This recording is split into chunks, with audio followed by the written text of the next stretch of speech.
Cristiano!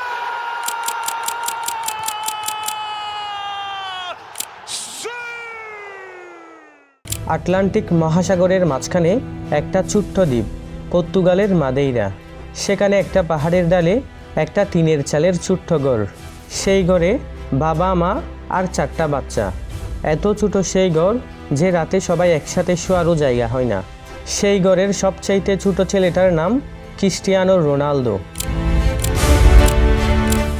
আজ পুরো পৃথিবী তাকে চিনে, কিন্তু সেই টিনের চালের ঘর থেকে পৃথিবীর সর্বকালের সেরা ফুটবলারদের একজন হয়ে ওঠার যে গল্প, সেটা বেশিরভাগ মানুষই জানে না।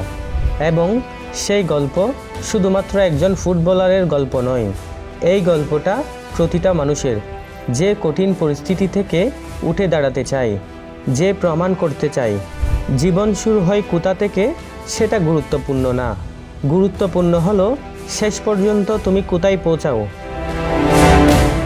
1985 সালের 5ই ফেব্রুয়ারি মাদেইরা দ্বীপে জন্ম নিল একটা ছেলে।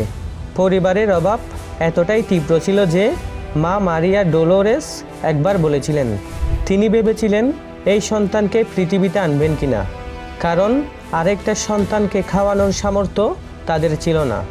কিন্তু তিনি সেই সিদ্ধান্ত নেননি, আর সেই একটা সিদ্ধান্তই পৃথিবীর ফুটবলের ইতিহাস চিরতরে বদলে দিয়েছে। বাবা হুসে দিনিস একজন মালি হিসাবে কাজ করতেন, পাশাপাশি স্থানীয় একটা ফুটবল ক্লাবের কিটম্যান ছিলেন। পরিবারের আয় এত কম ছিল যে ঠিকমতো সবার পেট ভরত না।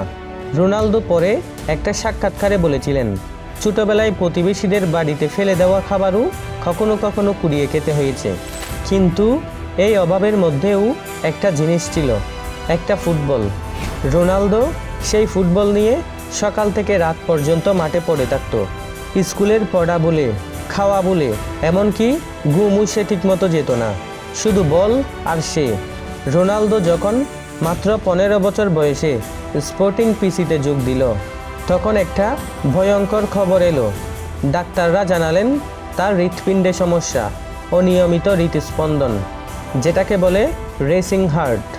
এই সমস্যা নিয়ে ফুটবল খেলা তো দূরের কথা, স্বাভাবিক জীবনযাপনও ঝুঁকির। অপারেশন করতে হবে। একটা 15 বছরের ছেলে, যার একমাত্র স্বপ্ন ফুটবল, তাকে বলা হলো হয়তো সে আর কোনোদিন মাঠে নামতে পারবে না। সেই রাতে সে অনেকক্ষণ কেঁদেছিল একা, কিন্তু পরের দিন সকালে উঠে সে অপারেশনের জন্য রাজি হয়ে গেল। অপারেশন সফল হলো, আর কয়েকদিনের মধ্যেই সে আবার মাঠে ফিরে এলো। ডাক্তাররা অবাক হয়ে গিয়েছিলেন, কারণ এত দ্রুত কেউ ফিরে না। কিন্তু রোনালদো ফিরেছিলেন, কারণ তার স্বপ্ন তাকে শুয়ে থাকতে দেয়নি। স্পোর্টিং সিপিতে সে ভর্তি হওয়ার পর রোনালদোকে নিয়ে অনেকেই হাসত, কারণ সে ছিল মাদেইরার ছেলে। উচ্চারণ আলাদা, পোশাক আলাদা, পকেটে টাকা নেই। সতীর্থরা তার উচ্চারণ নকল করত, তাকে নিয়ে হাসাহাসি করত। একজন কোচ একবার বলেছিলেন, মাদেইরার ছেলে এত দূর আসে না। এই কথাটা রোনালদোর বুকে গিয়ে লেগেছিল, কিন্তু সে সেই ব্যথাটাকে অভিযোগে পরিণত করেনি, সে পরিণত করেছিল জ্বালানিতে। সেদিন থেকে সে প্রতিদিন সবার আগে মাঠে আসতো, সবার পরে যেত। যখন বাকিরা বিশ্রাম নিত, সে তখনও অনুশীলন করত। যখন বাকিরা ঘুমাতো, সে তখনও কাজ করত। একজন কোচ পরে বলেছিলেন, রোনালদোর মতো সে কাউকে দেখেনি, মনে হতো সে ঘুমানোর মধ্যেও শিখছে। সাল 2005। রোনালদো তখন ম্যানচেস্টার ইউনাইটেডে সবে তার ক্যারিয়ার উঠতে শুরু করেছিল। এই সময় এলো সেই খবর, বাবা হুসে দিনেশ মারা গেলেন মাত্র 52 বছর বয়সে। রোনালদো একবার বলেছিলেন, বাবা কোনোদিন তাকে পেশাদার মাঠে খেলতে দেখে যেতে পারেননি। এটাই তার জীবনের সবচেয়ে বড় কষ্ট। বাবার মৃত্যুর পর রোনালদো ভেঙে পড়েছিল, কিন্তু থামেনি, কারণ সে জানত বাবা চাইতেন সে এগিয়ে যাক। বাবার না দেখা স্বপ্নটা সে পূরণ করবে। সেই কষ্টটাকে বুকে নিয়ে সে আরও শক্ত হয়ে মাঠে নামল। স্যার অ্যালেক্স ফার্গুসন একবার বলেছিলেন, রোনালদো যখন প্রথম এসেছিল সে ছিল একটা অপরিপক্ক প্রতিভা, কিন্তু তার মধ্যে একটা জিনিস ছিল যেটা তিনি আর কারো কাছে দেখেনি। সে হারতে রাজি ছিল না, কখনো না।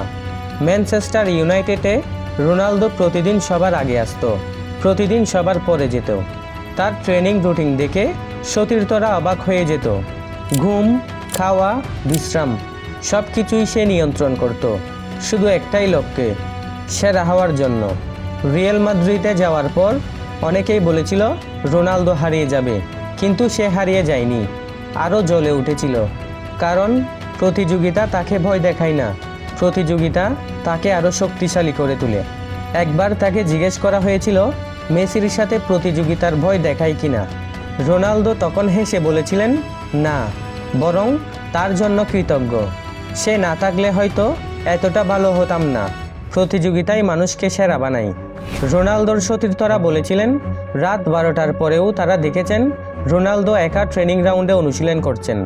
কেউ দেখছে না, কোনো ক্যামেরা নেই, কোনো বিট নেই, শুধু সে আর তার লক্ষ্য। পৃথিবী আজ তার ট্রফি দেখে, তার গোল দেখে, তার উদযাপন দেখে, কিন্তু সেই নীরব রাতগুলো কেউ দেখে না, যে রাতগুলো আসলে তাকে রোনালদো বানিয়েছে। রোনালদো একবার একটা সাক্ষাৎকারে মায়ের কথা বলতে গিয়ে কেঁদে ফেলেছেন। বলেছিলেন মা একা 4টা বাচ্চা মানুষ করেছেন, দিনে 3টা কাজ করতেন, রাতে বাড়ি ফিরে রান্না করতেন, কখনো অভিযোগ করেননি, কখনো ক্লান্তির কথা বলেননি। আমি যা কিছু হয়েছি সেটা আমার মায়ের জন্য। এই একটা কথাই বলে দেয়, রোনালদোর সাফল্যের পিছনে শুধু প্রতিভা বা পরিশ্রম নয়, আছে একটা গভীর ভালোবাসা। যে মানুষগুলো তার জন্য কষ্ট করেছে তাদের জন্য সেরাটা দেওয়ার একটা প্রতিজ্ঞা। 2026 সালের বিশ্বকাপে রোনালদো তার ষষ্ঠ এবং শেষ বিশ্বকাপ খেলল 41 বছর বয়সে। পৃথিবীর ইতিহাসে এখন পর্যন্ত মাত্র 2 জন খেলোয়াড় 6টি বিশ্বকাপ খেলেছেন, ক্রিস্টিয়ানো রোনালদো আর লিওনেল মেসি। এই বিশ্বকাপে তিনি আবারও প্রমাণ করলেন বয়স তাকে থামাতে পারেনি। তিনি গোল করলেন, দলকে এগিয়ে নিয়ে গেলেন, কিন্তু রাউন্ড অফ 60তে স্পেনের কাছে 1-0 গোলে হেরে পর্তুগাল বিদায় নিল। ম্যাচ শেষে রোনালদো মাঠে দাঁড়িয়ে রইলেন, চোখে জল, হাতে অধিনায়কের আর্মব্যান্ড। তিনি ধীরে ধীরে চারদিকটা একবার দেখলেন, দর্শকের দিকে হাত নাড়ালেন, তারপর ড্রেসিং রুমের দিকে হাঁটা দিলেন। সেই হাঁটাটা ছিল 20 বছরের একটা অধ্যায়ের শেষ। ম্যাচের পর তিনি বললেন, আমি দুঃখিত, এভাবে বিশ্বকাপ ছেড়ে যেতে হচ্ছে, কিন্তু আমি সর্বোচ্চটা দিয়েছি, পরিষ্কার বিবেক নিয়ে যাচ্ছি। এটাই ছিল আমার শেষ বিশ্বকাপ। বিশ্বকাপ জেতা হলো না তার, এটাই হয়তো তার ক্যারিয়ারের সবচাইতে বড় অপূর্ণতা। কিন্তু একটু ভাবো, মাদেরার সেই টিনের ঘরের ছেলেটা 41 বছর বয়সে ষষ্ঠ বিশ্বকাপ খেলে মাঠ ছেড়েছে। জাতীয় দলের হয়ে 146টা গোল। পৃথিবীর ইতিহাসে কোনো পুরুষ খেলোয়াড় এত গোল করেননি। পর্তুগালকে সে প্রথমবার ইউরো চ্যাম্পিয়ন করেছেন। এই মানুষটাকে কি কেউ ব্যর্থ বলতে পারবে? এখন রোনালদোর গল্প থেকে বেরিয়ে তোমার দিকে আসি। রোনালদোর জীবন থেকে একটাই শিক্ষা নেওয়ার দরকার নেই, অনেক শিক্ষা আছে, কিন্তু সবচেয়ে বড় যে শিক্ষাটা সেটা হলো এটাই, তুমি কোথা থেকে শুরু করছো এটা তোমার গন্তব্য ঠিক করে না।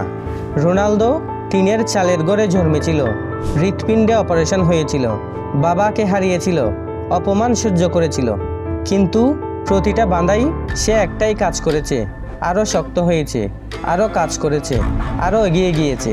তোমার জীবনেও বাঁধা আছে, হয়তো টাকার অভাব, হয়তো সুযোগের অভাব, হয়তো কেউ বিশ্বাস করছে না, কিন্তু মনে রেখো, সেই টিনের চালের ঘরের ছেলেটা যদি 41 বছর বয়সে ষষ্ঠ বিশ্বকাপ খেলে পৃথিবীর ইতিহাসে নিজের নাম লিখতে পারে, তাহলে তুমি কেন পারবে না? রোনালদো একবার বলেছিলেন, প্রতিভা ছাড়াও অনেক মানুষ আছে যারা কঠোর পরিশ্রম করে, কিন্তু যে মানুষটা প্রতিভা আর পরিশ্রম দুটো একসাথে দেয়, পৃথিবীতে তাকে থামানোর ক্ষমতা কারো নেই। তুমি কি সেই মানুষটা হতে চাও? তাহলে আজ থেকে একটাই কাজ করো, যখন ইচ্ছা করে না তখনও করো, যখন কেউ দেখছে না তখনও করো, যখন মনে হয় আর পারছো না তখনও করো, কারণ ঠিক এই মুহূর্তগুলোতে তুমি যা করো সেটাই তোমার আসল পরিচয়। রোনালদো সেই মুহূর্তগুলোতে থামেনি, 41 বছর বয়সেও থামেনি। তুমিও থামবে না, এগিয়ে যাও, জয় তোমার হবেই। ধন্যবাদ।